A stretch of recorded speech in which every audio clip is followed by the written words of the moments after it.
We who are gathered here today are representing 232 faith leaders who are all signed on to a public letter that we want to put in discussion in the dialogue about what's going on in our state today.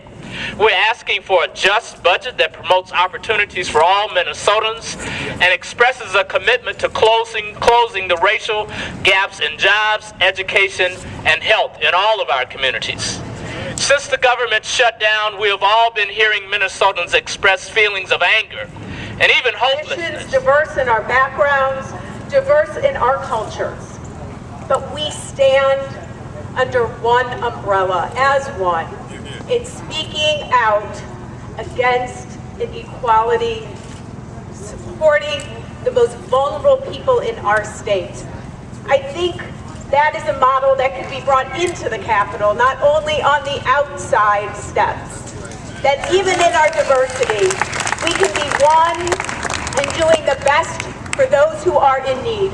Because when the judgment comes, it will be reflected on how we have treated our most vulnerable citizens. The shutdown is but a symptom. The cause is much deeper. And a religious voice needs to be brought to the cause of these issues. We don't have to go far. I am Rabbi Marcia Zimmerman. And as a Jew, we are called the people of the book. Let me tell you what our books tell us. Look into the book of Isaiah. It is clear. On Yom Kippur, our most holy day within the Jewish tradition, we read the words of Isaiah 58. What does Isaiah say? Isaiah says, I don't want the fast so clearly just a religious fast. No, that's not what you should bring to me today.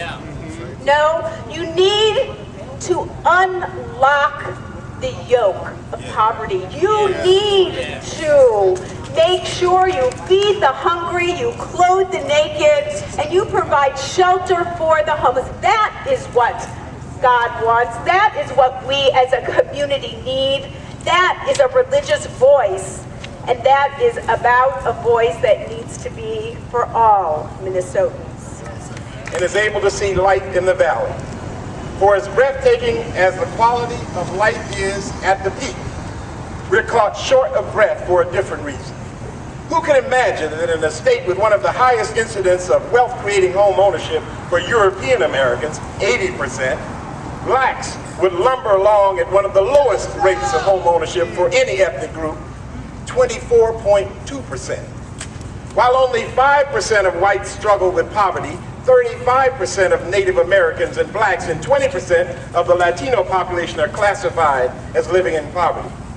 Who can imagine that the state that boasts of the wonder of the Mayo Clinic, such that foreign royalty disembarked from their private 737s to get health care, Native Americans and African Americans would suffer infant mortality at a rate that should embarrass us all.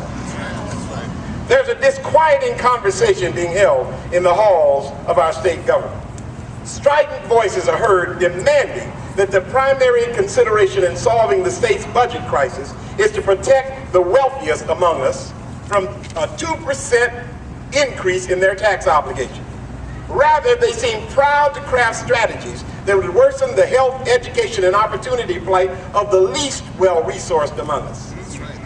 I believe that the insightful Itasca report published in 2005 called Minding the Gap correctly points out that the future opportunity for Minnesota to continue to be a land of milk and honey will be directly determined by the innovative strategies that we take to close the disparities between the best positions and the most at risk. I would appeal to the same far-sighted corporate leaders that created the Itasca Project and published this insightful report to communicate something to those who mistakenly believe they are carrying your banner and are fighting to preserve the gap. A letter also. So we're going to march across the street right now to deliver those letters. Thank all of you for being here, and thank all of you for committing to work together for a stronger state in this great state of Minnesota.